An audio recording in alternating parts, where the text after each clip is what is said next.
is just a result of the creativity of both Richard and Rebecca. And so I take this as a challenge for all of you HR leaders who are present here today.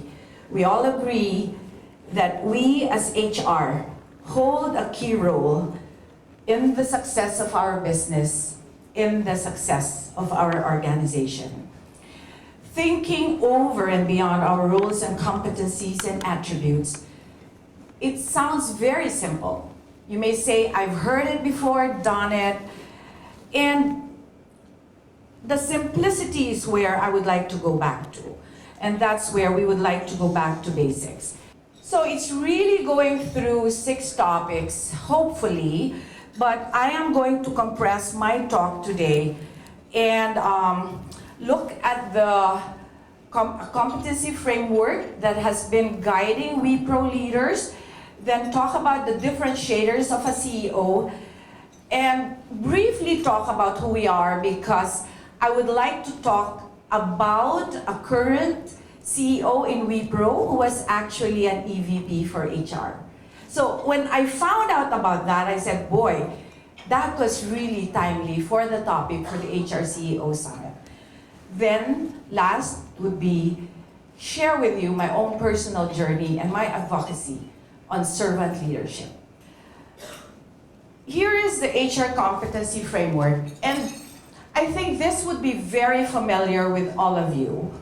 And when we ask ourselves what competencies should an HR leader have, we actually divide our thinking into the technical competencies and the behavioral competencies.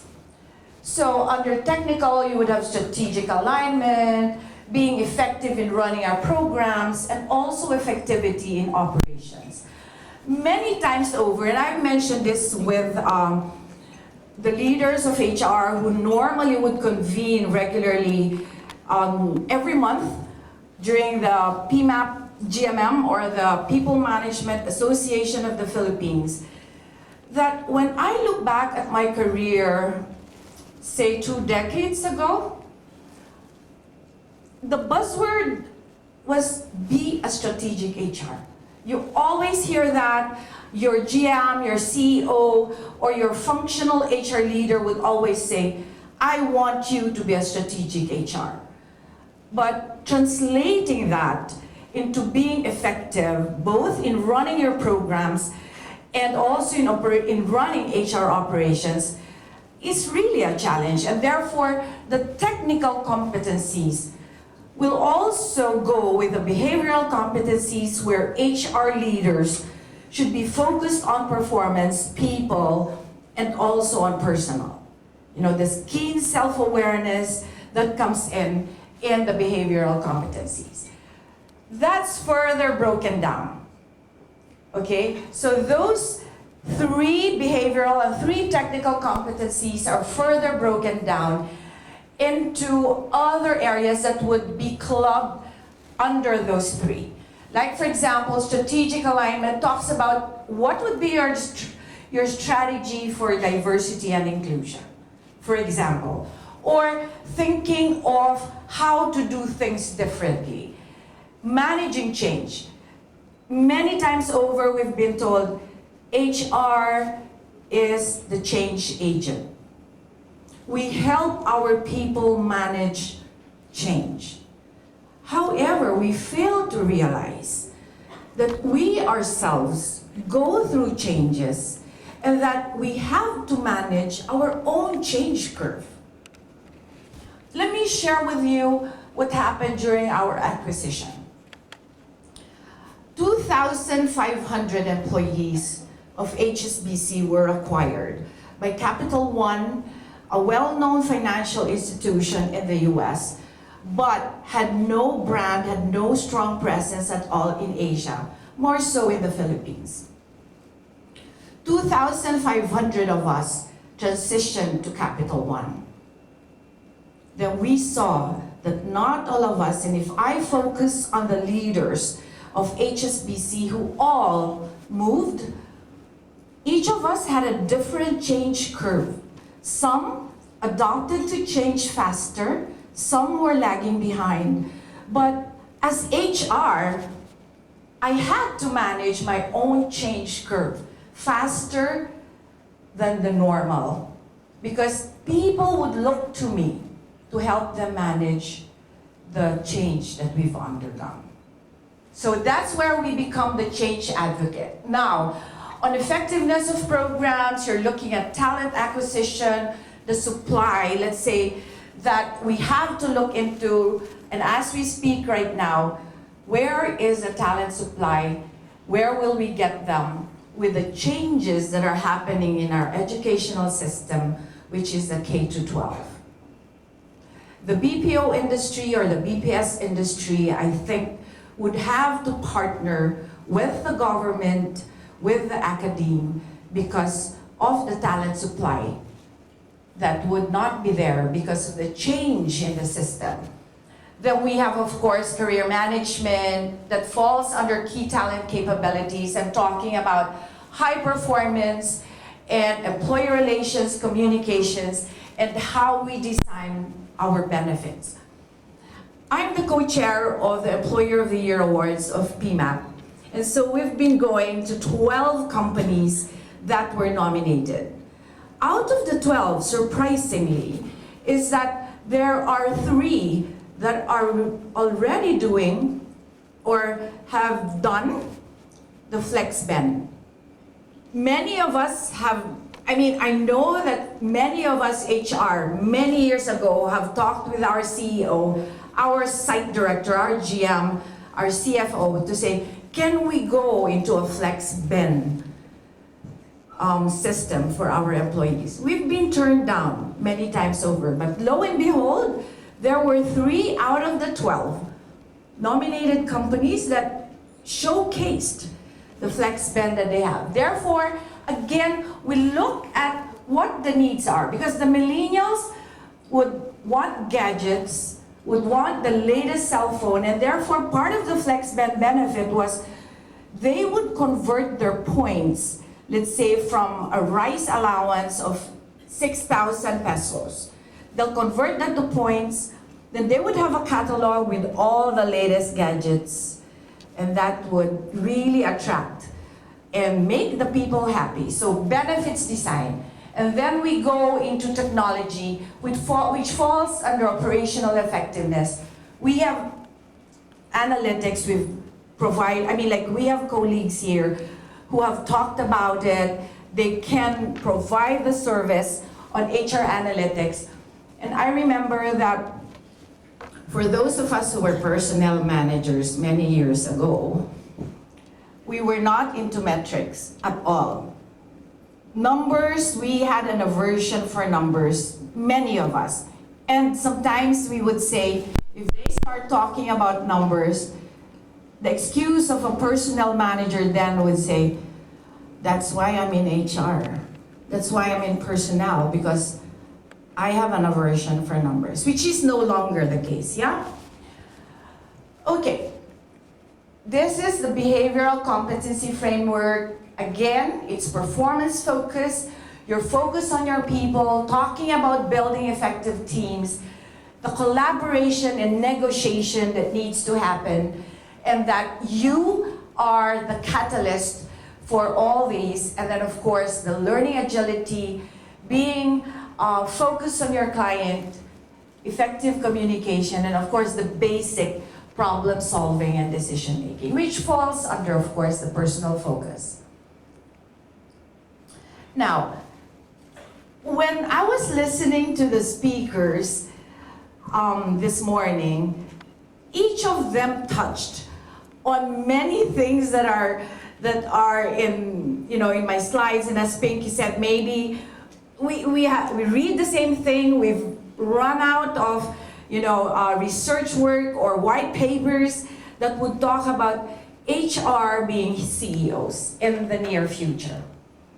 And so let's club all these 9 differentiators into actually 3 categories. And that would be forward thinking. And that's where we define a leader or our CEO as being visionary. A lot of us would definitely want to work with a leader who has the vision for the organization, has the vision for its employees. Therefore, forward thinking, or the ability to plan for the future, is one of the differentiators of a successful CEO. One of the speakers mentioned that a CEO is a person who would perform effectively in a very difficult and in a complex environment. And we're talking about intrapin. Okay, and the third would be ability to achieve success through others. And let's call that team building. But all these three general categories or differentiators of a CEO are further broken down into the 9 differentiators of a CEO. So you'll see everything. I think it's a repetition of the competencies that were discussed earlier. And these actually reminded me of there are things that we just continuously have to learn and relearn.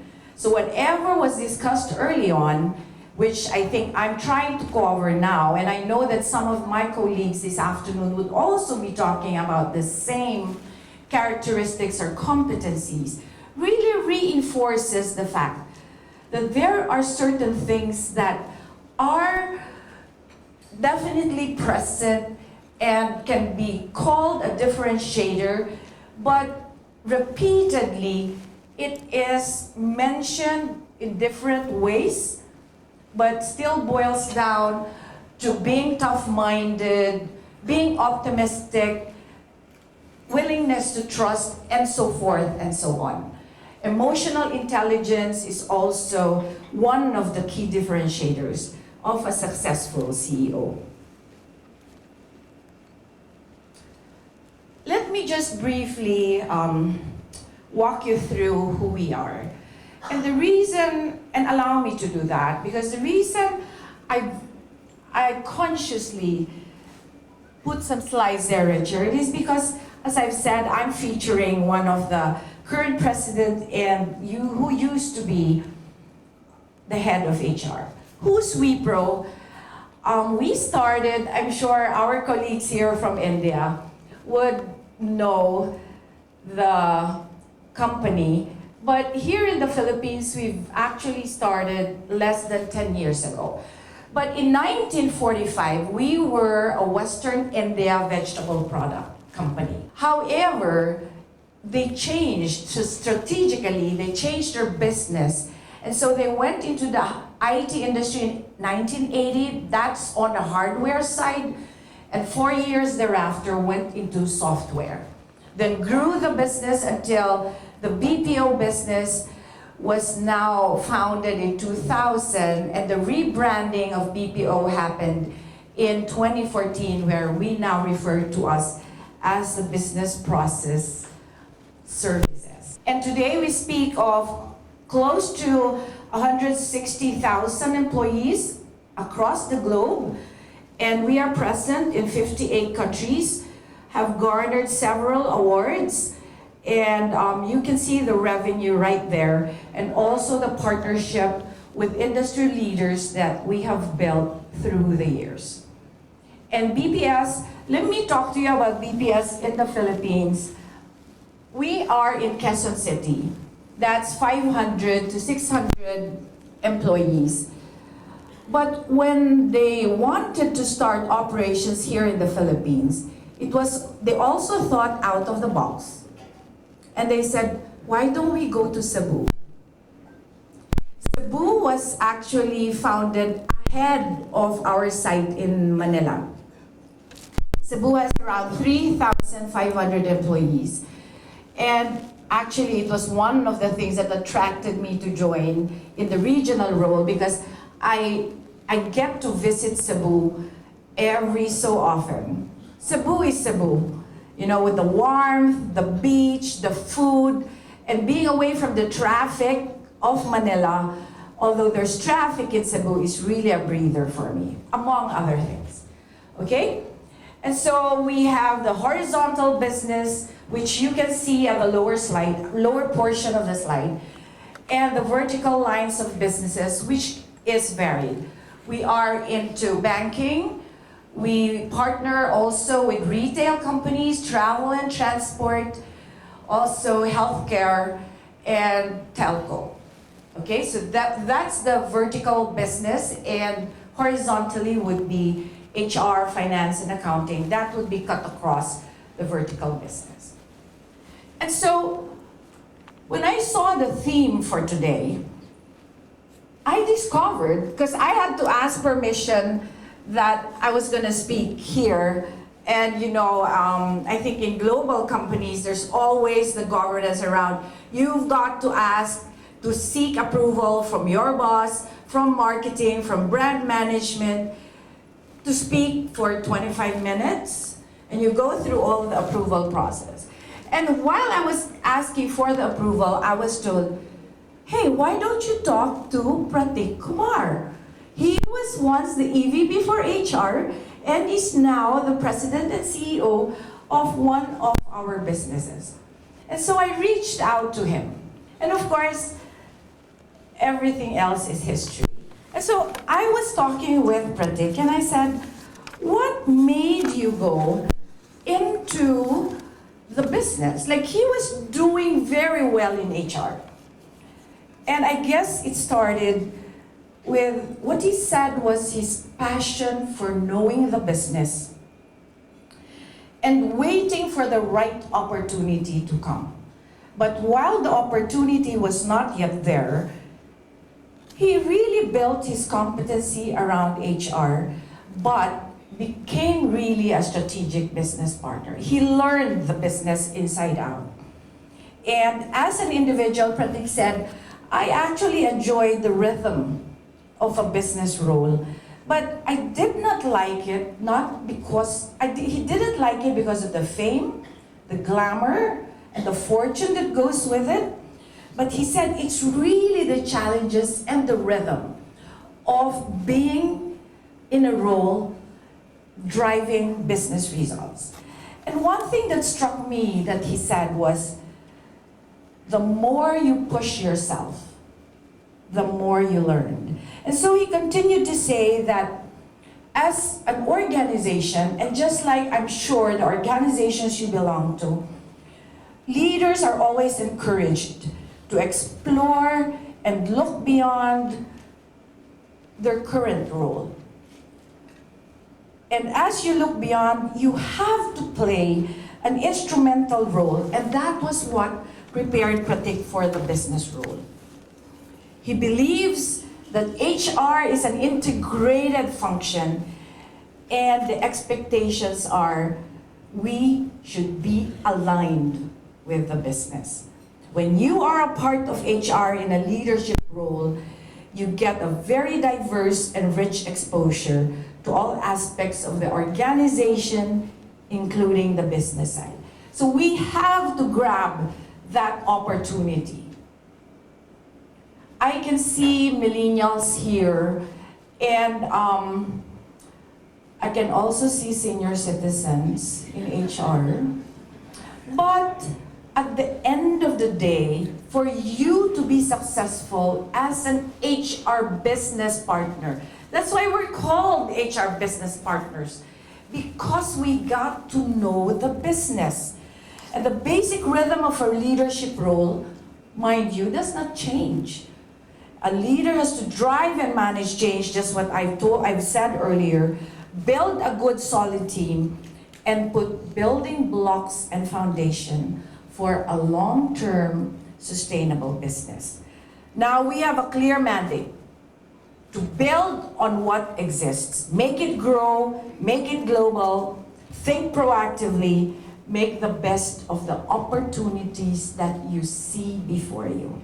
As we transition, we should allow ourselves also to go, as I've said, through our own change curve. And when I was talking with Pratik, he said, I went through that myself. As a leader who openly acknowledges that he does not know everything. That's why I placed that quote right there, because you must have the humility as a leader to accept and acknowledge the fact that you don't know everything. Accept what you don't know. and even accept openly what mistakes, the blunders that you have committed. Talk also about how you will move forward. And so he goes on and says, and you should have the willingness to go out and learn from each and everyone. Learn from anyone given a certain situation. One thing also that struck me with him is that I think if we're new in a role, ask all your questions in the first 90 days. It can be questions that you think are simple. Some may say it may be trivial. It may be even a stupid question, but ask all the questions that you can ask in your first 90 days. If you want to be a CEO, you have to start building your plank of success, which should give you two things: the confidence and the credibility. If you want to be a CEO, be ready to carry a big responsibility, and at the end of the day, make sure that you are having fun and that you enjoy the role that you're currently doing. This will be a very busy slide. And so, research says that there are actually 52 essential attributes of a CEO. So, are you one? Maybe you can ask your question. Are you an HR leader who has a healthy self-esteem? Are you someone who challenges status quo? Or probably think of emotional intelligence, or are you persuasive, analytical? Do you work with numbers? Do you have your HR dashboards, your HR metrics? Are you being measured? Are you a coach and a mentor to others? Do you build the success, your success through others? So, and so forth and so on. But it's just too many and too much. But it gives us a mirror on how we should look at ourselves as HR leaders. If you really want to be a future CEO, there are many things that you can do, and it is a long journey. But it is a very fulfilling journey, I must say. I'm not the CEO right now. I don't think I would have aspired to be one, although I almost retired, by the way. Wanted to, and I did missionary work. I did volunteer work for the ultra poor in the Philippines, went to the bases, and we're talking of ultra poor who earns 25 pesos a day.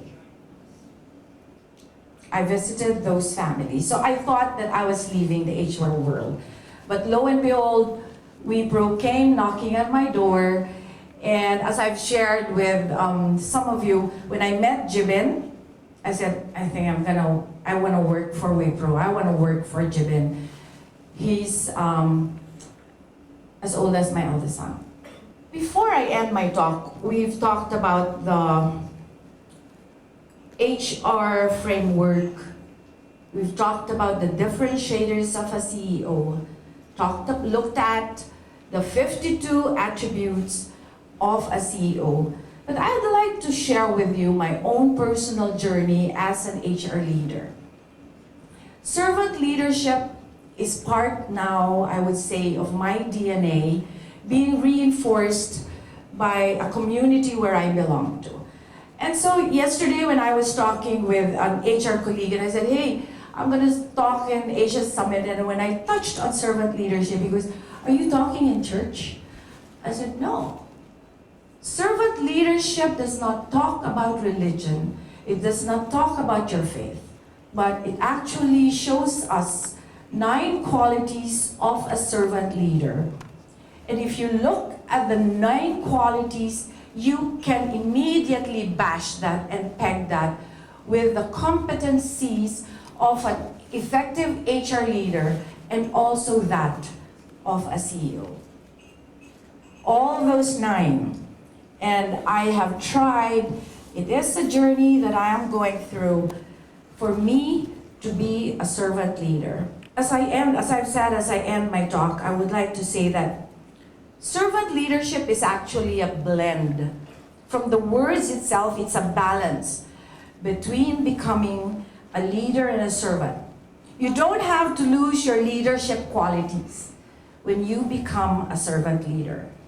As servant leaders, we focus on identifying and meeting the needs of others rather than try to acquire power for ourselves.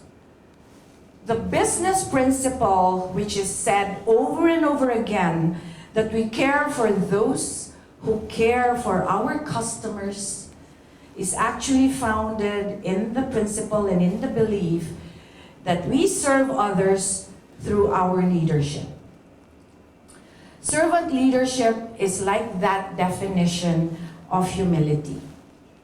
It is not thinking less of yourself, but rather it is thinking about yourself less. Servant leaders drive performance and results through support and inspiration. We are committed to the success of others. Servant leaders want to see others succeed, grow, and achieve more. It is about unleashing the potential of others for the greater good of the organization. And I leave you with a quote that has guided me as one of the HR leaders in the country. And this is from Max Dupree. The first responsibility of a leader is to define reality. The last responsibility is to say thank you. And in between the first and the last is my belief that the leader is a servant. Thank you.